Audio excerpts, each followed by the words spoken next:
So I really enjoyed your director bio in the Sundance catalog. See if it brings some. Yeah, how's the search going? No, nothing. Yeah. Nothing yet? Nobody's come out. No. Well, the festival's young now that people have seen the movie. Maybe now, maybe. Yeah, I love that. I always try to make something up for those bios because they're so boring. Who cares about indie directors' biography? Truly, it's director of The Dying Tree. Nobody's seen it and nobody cares. It's better to put some fun stuff.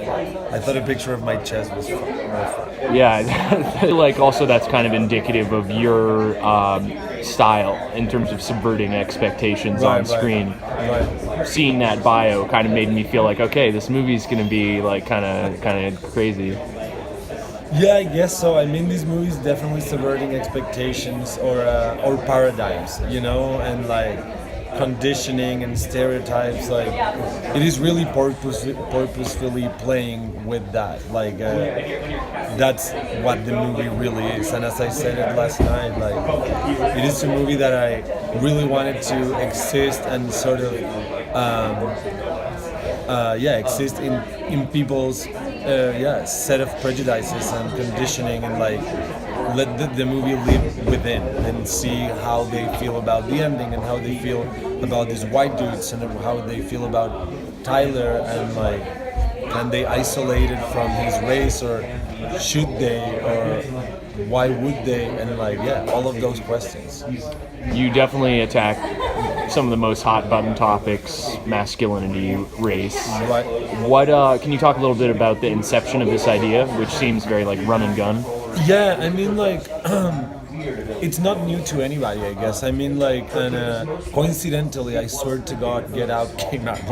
I had no idea that movie was being made or it was gonna come out, and let alone the fact that Caleb is also in that fucking movie. It's so crazy. The coincidences are eerie, But it works. Caleb plays kind of the opposite of what you expect. You think he's going to end up doing something violent, and then it's he's just kind of a subtly racist bro. Yeah, and also he seems very troubled. When he's giving his speech, he seems like a very tormented dude, and even his really close friend Johnny, he's yeah, I know he's a fucking weirdo.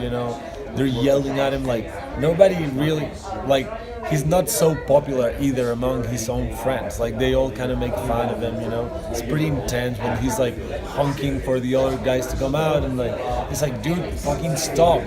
He's not necessarily so liked. And also Michael Cera's character doesn't treat him that good, He bullies him at the beginning.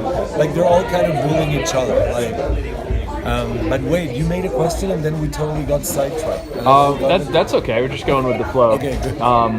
But yeah, I think it's actually a great companion piece to Get Out because it's so different, even though it's attacking some of the same subjects. Yeah.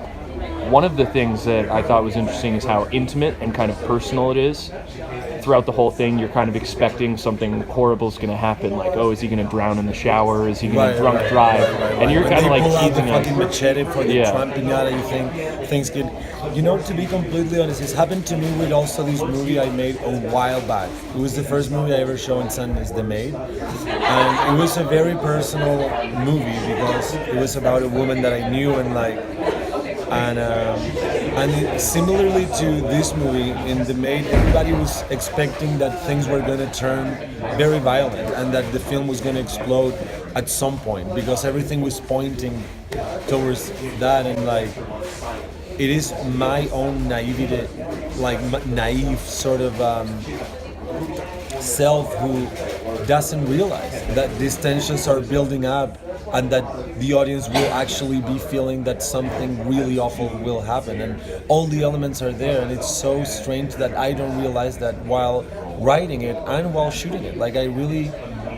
I really, for me, the movie was always going to end with this group selfie. So there was never a moment where I was thinking, oh, now, everybody's going to think he's going to kill them all with a machete. In my mind, I'm always heading to the group selfie.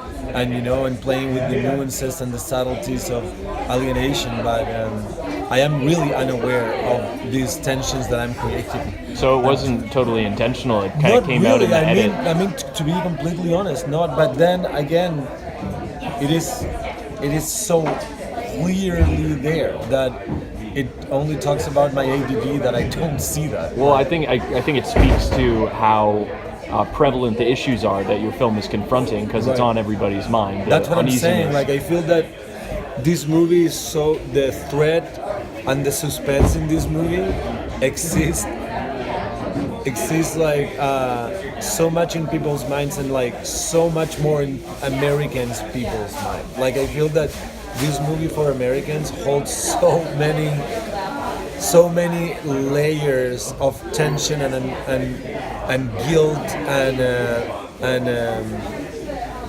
and humiliation and victimization and etc. Like, it is so charged for American audiences. So that's where it grows. It grows in their minds and in their perception of these events, truly, because I feel that, of course, like, people from the Caribbean or even European people or Latin American people would feel the tension, but it's totally different. Like, it really grows within American audiences because of this wound, this racial wound that will never be healed, probably, sadly, but it's very unlikely.